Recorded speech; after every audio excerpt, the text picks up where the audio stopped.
म्हणजे केंद्राकडनं परवानगी घ्यायला पाहिजे ती घेतली नाही। आणि आता केंद्रात आपलं सरकार आल्यानंतर मुंबई महापालिकेच्या माध्यमातून राज्य सरकारला सुद्धा सांगितलं, पण आता राज्य सरकार काय राहिले नाही राहिले याच्यात काही नाहीये।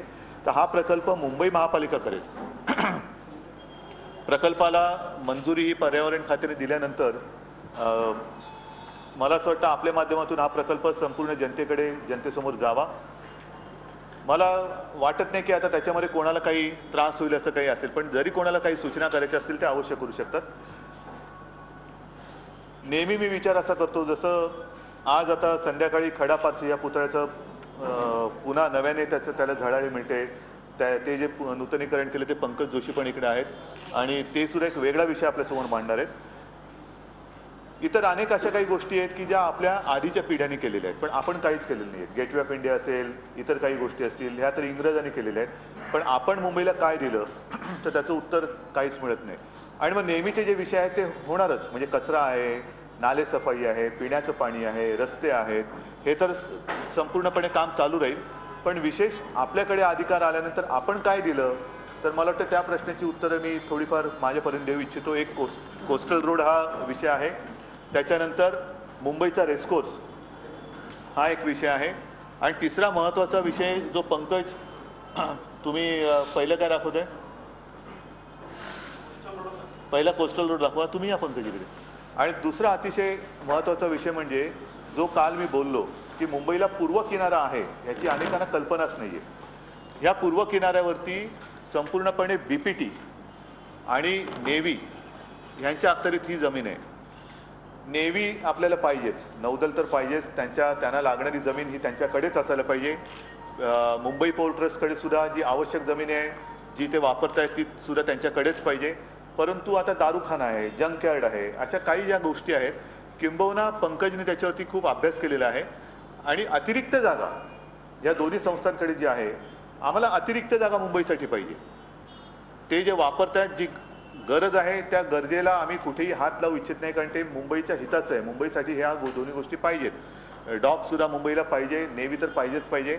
म्हणून ती जी आवश्यक जागा आहे तिला कुठेही हात न लावता अतिरिक्त जागा जर का आपण मोकळी करून घेतली तर मुंबईमध्ये पूर्व किनाऱ्यावरती जवळपास 911 एकर जमीन ही मुंबईकरांसाठी उपलब्ध होऊ शकते। त्याचा पाठपुरावा आता आम्ही करणार आहोत केंद्राकडे। तर हा एक विषय झाला। आणि रेसकोर्सचा विषय आपल्याला सगळ्यांना माहिती आहे, त्याच्यासाठी मी ह्या काही पुस्तिका पण आणलेल्या आहेत। मुंबईचा रेसकोर्स हा टप्प्याटप्प्याने त्याची लीज वाढत गेल्या वर्षी 99 वर्षांनी लीज मुक्त झालेला आहे। 99 वर्ष म्हणजे आपल्या आधीच्या पिढ्या या रेसकोर्स त्यांच्या कारकिर्दीत लीजमध्येच गेला। मी रेसकोर्सच्या काही विरोधक नाही आहे, परंतु मला असं वाटतं की रेसकोर्स हे शहराचं एक आकर्षण ठरू शकतं, पण आवश्यकता असायला पाहिजे, म्हणजे पाहिजेच असा तो भाग नाही आहे। सगळे जर का एकत्र बसले तर रेसकोर्स मुंबईच्या बाहेर सुद्धा हलवता येऊ शकेल। आणि ऐन मुंबईमध्ये जवळपास 225 एकराचा हा छान भूखंड मोकळा, तो मोकळ्याच्या मोकळा मुंबईकरांना एक जागतिक दर्जाचं उद्यान निर्माण करून आपण त्यांना काहीतरी देऊ शकतो असं मला वाटतं। आणि ते कसं असू शकेल त्याचं एक संकल्पचित्र आहे। माझा याही बाबतीत असा अजिबात आग्रह नाही की असंच्या असं व्हावं, हे संकल्पचित्र आहे। म्हणजे नुसतं काहीतरी मी बोलणार आणि मग तुम्ही विचारणार म्हणजे काय नेमकं तुम्हाला म्हणायचं आहे, तर मला साधारणतः हे म्हणायचं आहे, ह्याच्यामध्ये हे ठरवल्यानंतर तुम्ही जागतिक पातळीवरती जे डिझायनर असतील त्यांना बोलू शकता, देशातले असतील, महाराष्ट्रातले असतील, मुंबईत सुद्धा काही कमी नाही आहेत, ते सुद्धा याच्यावरती आपल्या सूचना देऊ शकतील। आणि केवळ मुंबईच नव्हे तर माझी तर इच्छा अशी आहे की जगामध्ये एक आकर्षण व्हावं मुंबईचं उद्यान। अशा प्रकारचं उद्यान 225 एकरची जमीन आहे इकडे, तिकडे आपण तलाव करू शकतो, काही जसं म्हणजे बऱ्याच गोष्टी, आणि त्याची माहिती मी या पुस्तिकेमध्ये दिलेली आहे। आता माझ्याकडे काही पुस्तिका आहेत, मी आपल्याला देईन, आणखीन जसे येतील तसे मी तुम्हाला देईन। तर ह्या 3 गोष्टी, बाकी घराचा वगैरे जो विषय आहे तो जरा माझा अभ्यास झाल्यानंतर मी आपल्याशी मांडेन, आपल्याशी बोलेन। पण मला असं वाटतं आता आधी कोस्टल रोडचं ते सुरू करा। एक बघूया आपण याची क्वालिटी किती आहे, कारण हा स्क्रीन मोठा आणि ते हे फाईल साईज त्याची छोटी आहे।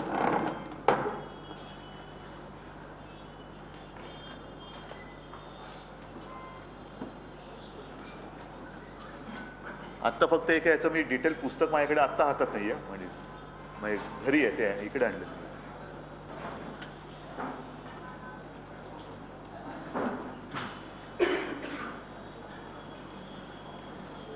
ह्याच्यामध्ये वेगवेगळ्या रंगात तो मार्ग दाखवलाय. पिवळा रंग आहे तो जमिनीच्या लगत जाईल, लाल आहे तिकडे टनेल, हे टनेल आहे. हा पिवळा हा समुद्रालगत जमिनीबरोबर जाईल. इकडे काही ठिकाणी आपल्याला भरणी टाकून करावं लागेल. हे असा भाग साधारणतः 30 ते 35% आहे. आणि गुलाबी आहे तो वरून जाईल.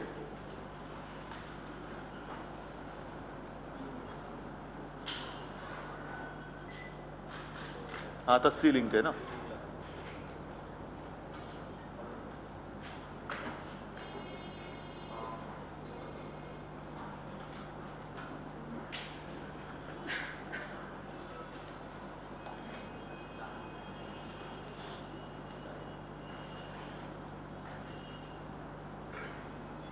आता काही ठिकाणी तुम्ही बघाल कोळीवाडे तिकडे बराचसा आतून तो असं गेलेला आहे.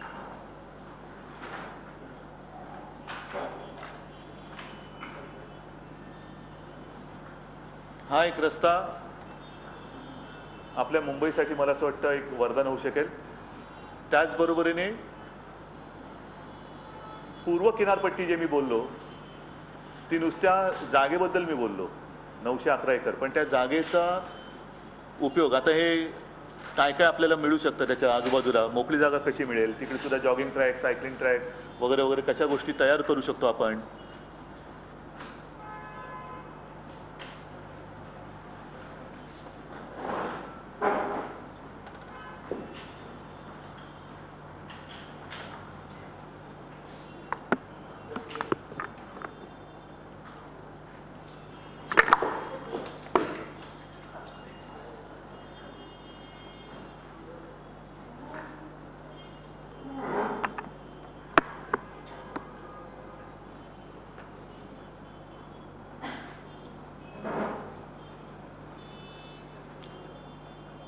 ठीक आहे, हे मला वाटतं झालं आता ना.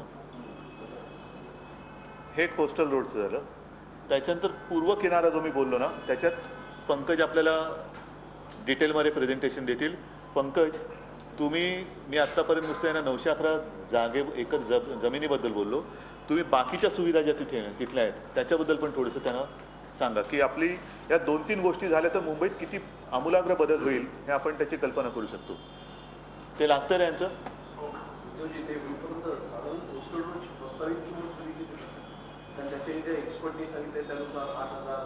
बरोबर आहे.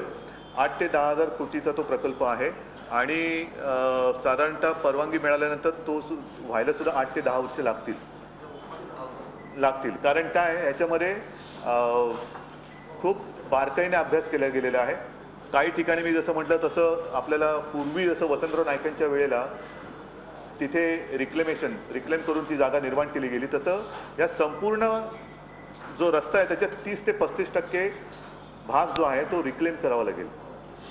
आणि तो केल्यानंतर मुंबईला अधिक ओपन स्पेस पण मिळेल, रहदारीचे प्रश्न सुटतील. काही ठिकाणी मँग्रोव्ज आहेत, त्या मँग्रोव्जना धक्का न लावता त्यांच्या वरनं तो रस्ता नेण्याचा प्रस्तावित आहे. म्हणजे तसंही तो मँग्रोव्ज वगैरे सेफ राहत आहेत. आणि नरिमन पॉईंटच्या इकडे आपण बघाल राजभवनाच्या इकडे तो टनेलमधनं जाईल.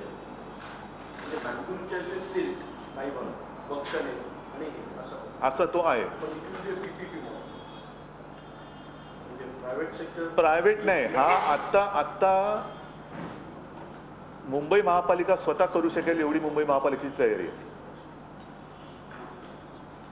पण अर्थात केंद्राने पैसे दिले तर आनंदच आहे, त्याच्यासाठी सुद्धा आम्ही करू. पण मुंबईची ताकद ही कमी लेखू नका. मुंबई स्वतःचं काम स्वतः करू शकते.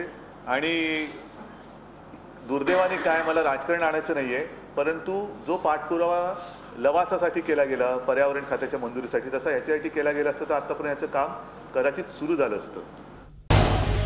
झी 24 तास रहा एक पाऊल पुढे.